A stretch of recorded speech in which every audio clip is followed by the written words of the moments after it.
Olá, sejam bem-vindos ao canal Diálogos em Educação, Escola e Coronavírus. Este espaço é dedicado ao diálogo, à troca de experiências e possibilidades para pensar a escola em meio à pandemia da Covid-19. Nosso intuito é compartilhar reflexões, resultados de pesquisas sobre a escola, essa instituição que é centenária, que ocupa um papel importante no processo de educação formal. E, para isso, convidamos pesquisadores, professores, pessoas que estejam vinculadas à Universidade de Caxias do Sul, para que possam contribuir com o debate, lançando luz a cada novo vídeo para uma questão que consideramos significativa para o tema.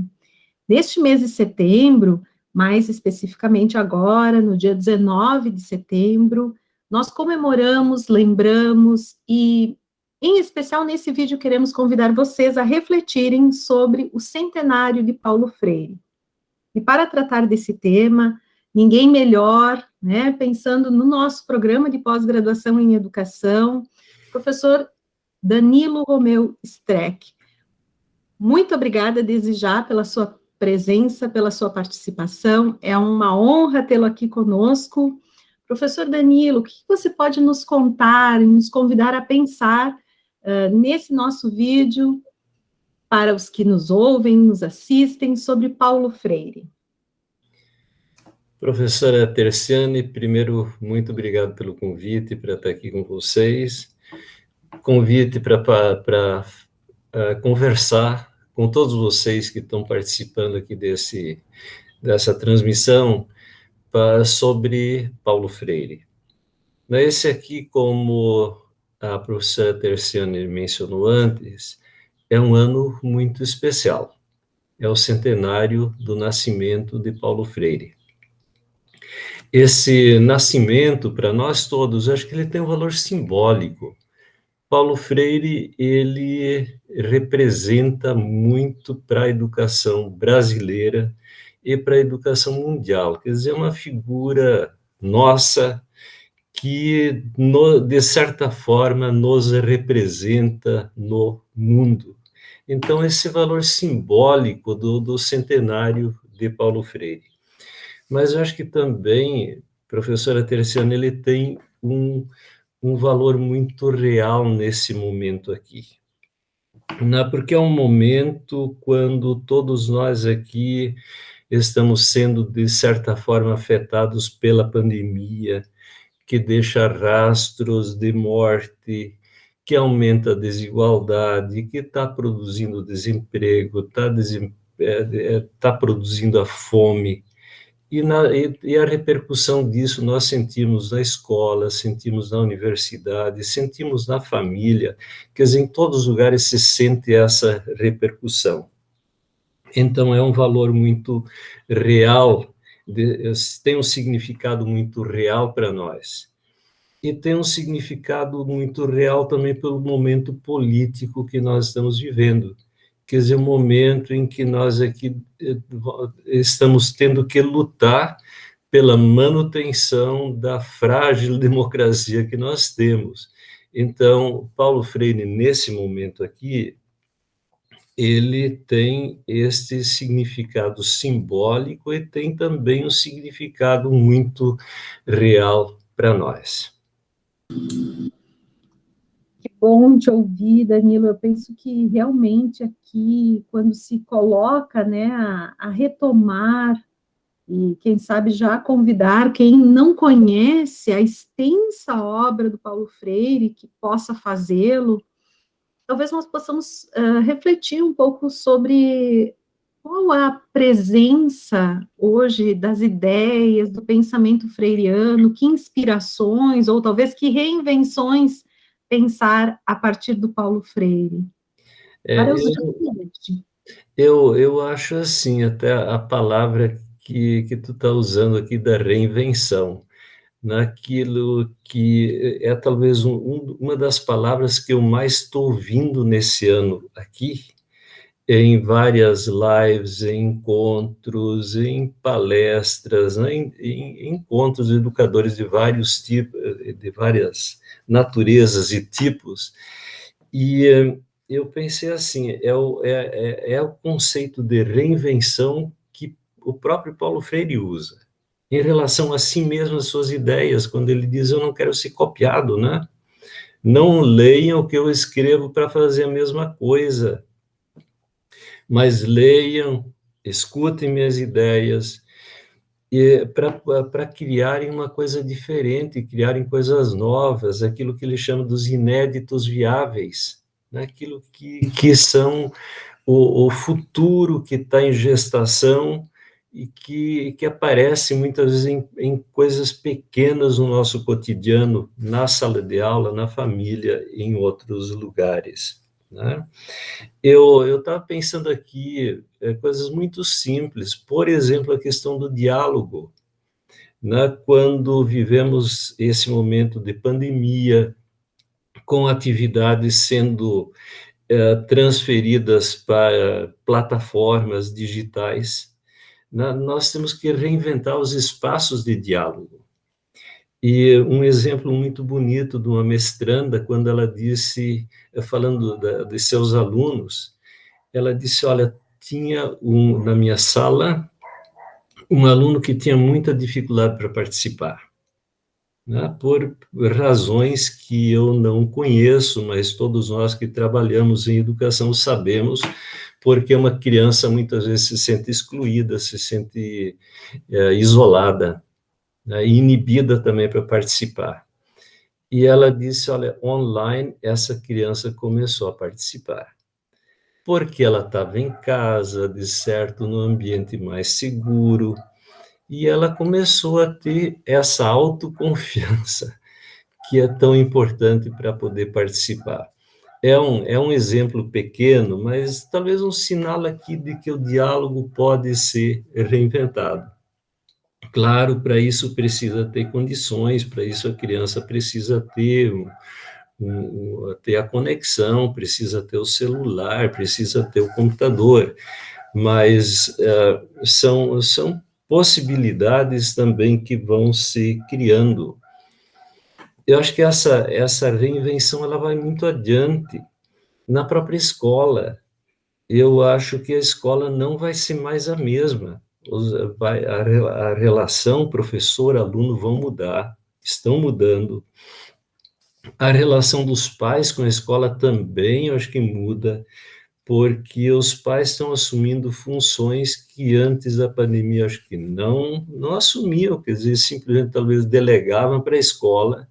Então, de certa forma, desafiou os pais a ter um envolvimento maior, ou pelo menos a muitos pais se darem conta também do que a escola de fato representa para seus filhos. As autoridades também, não vamos esquecer isso aqui. Quer dizer, eu acho que a pandemia, pelo menos para uma autoridade que é responsável, vai pensar no que representa ter uma boa escola no seu lugar, no seu município.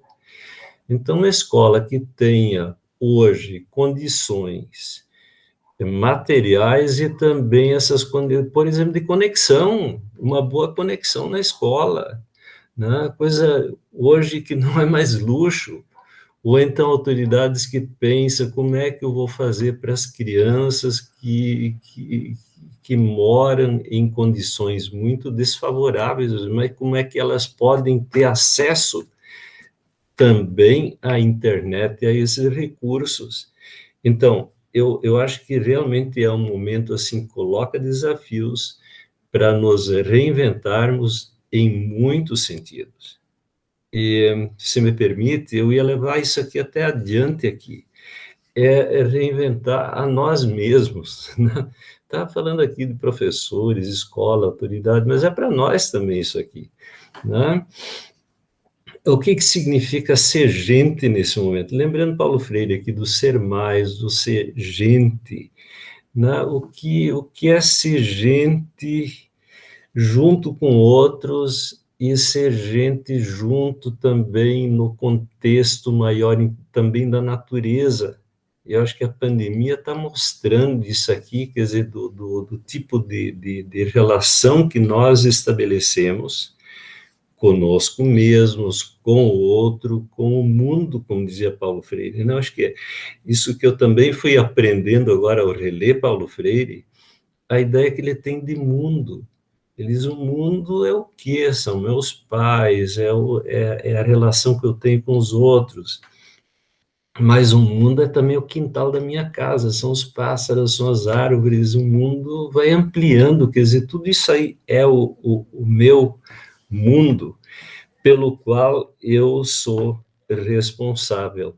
Então, acho que é o momento também de repensar a nós mesmos nessa ideia do ser mais, que para Paulo Freire leva também a ideia de humanização, né? Essa possibilidade de humanização. Isso, né? Essa dimensão do Freire na reflexão das lutas, e aí as lutas pelos direitos humanos, a luta pelas questões, né, de tomada de consciência de cada um, do lugar social que ocupa, da sua condição histórica, que ele sempre lembra, né, que não é imutável, é esta condição neste momento, mas que nós podemos transformá-la, reinventar-se, né, e reinventar-se pensando não apenas em si, mas em si, na relação com o outro, com o mundo, que você lembra muito bem.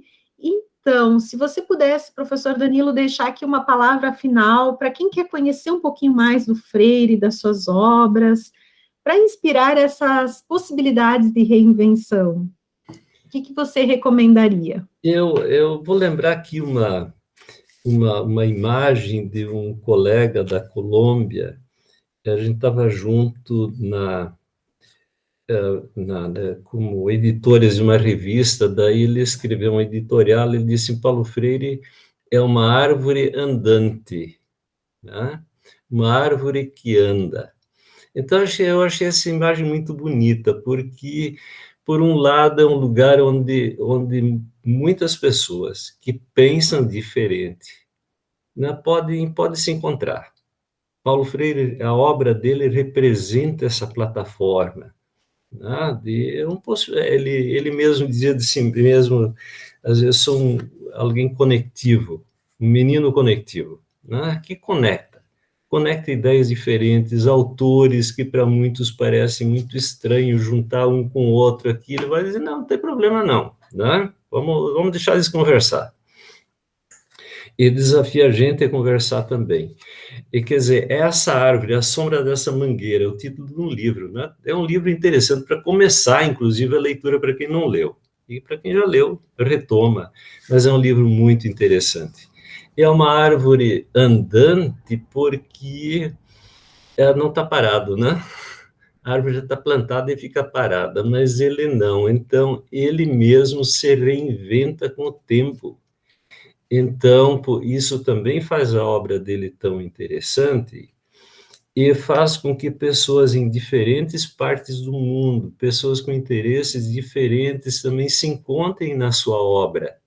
Então, eu aqui, a gente não precisa ser ortodoxo para ler Paulo Freire, né? E porque alguém vai se identificar lá com o primeiro livro dele, vai ler Educação com Prática da Liberdade, aliás, muito atual nesse momento aqui, porque é lá a primeira obra, lá dos anos 60, e alguém vai se identificar lá, onde a grande metáfora é o trânsito, que a gente falou aqui, quer dizer, essa possibilidade de mudança mesmo. O que é o trânsito? Não é só fazer mais do mesmo que a gente faz, mas é realmente fazer de um jeito diferente. Essa é a ideia do trânsito que ele tem. Né? Ou então vai lá seguido Pedagogia do Oprimido, é um outro momento histórico no Chile, com os conflitos, as ditaduras chegando, se instalando, ou então vai lá para o fim, Pedagogia da Esperança, onde o tema realmente são as tramas da vida, né? Anos 90, é um momento de certa desilusão, mas também de muita expectativa com a democratização aqui no Brasil e em outros países, né? Ou Pedagogia da Autonomia, que alguém talvez pega lá no finzinho, né, que é quase um livro de sabedoria, eu acho, né? e que se deve ler com muito cuidado e com muita atenção, porque eu acho que onde ele retoma também muitas ideias que vêm lá da frente da sua trajetória profissional e como educador.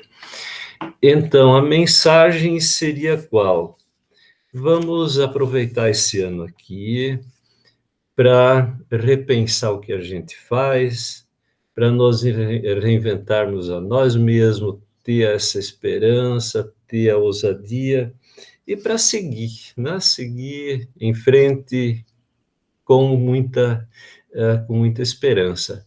Tanto assim que se criou o verbo esperançar, né? Eu acho que a esperança é essa aí. Ele diz, a gente não educa para a esperança, talvez seja interessante para terminar, mas a gente educa a esperança, porque se já não tem mais esperança é porque alguém está morto, né? Então a esperança existe, vamos educá-la. Pode ser pequenininha, mas é uma plantinha que está aí que precisa ser cultivada. Tem mais, apenas dizer muito obrigada, professor Danilo, palavras que nos convidam realmente a repensarmos nossas escolhas, nossos fazeres, a nos educarmos, né, com isso que você nos traz. E eu te agradeço, porque nesse pequeno diálogo tem aqui inspiração para muitos estudos, eu espero que ele frutifique aqueles que estiverem assistindo. Então, muito obrigada, professor Danilo Romeu Streck, nosso professor aqui no programa de pós-graduação em educação, abordando o centenário de Paulo Freire, e lembrar a todos que esse canal quer ser um espaço de interlocução, de construção coletiva de novas oportunidades, criações pedagógicas, e que estamos aqui para dialogarmos. Obrigada, professor Danilo, e a todos os que assistiram, e até o próximo. Um abraço.